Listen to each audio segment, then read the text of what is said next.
Given that enthalpy of combustion of carbon, hydrogen and methane are -394, -284 and -892 kilojoule per mole respectively, the heat of formation of methane is, ठीक है, heat of combustion of carbon का मतलब है when carbon reacts with oxygen it gives CO2 and इतनी heat release हो गई।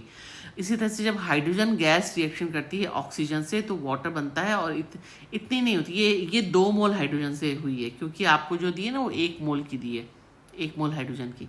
2 मोल hydrogen reaction कर रहे हैं किससे, हाइड्रोजन गैस रिएक्शन कर रही है 1 मोल ऑक्सीजन से, 2 मोल वाटर मिल रहा है और इतनी हीट रिलीज हो रही है, ठीक है। इसी तरह से जब मीथेन गैस का जब कंबशन होता है तो यही प्रोडक्ट मिलते हैं, ये जो आपको दिए ना इनकी वैल्यूज वही मिल रहे हैं और साथ में इतनी हीट रिलीज हो रही है, ठीक है।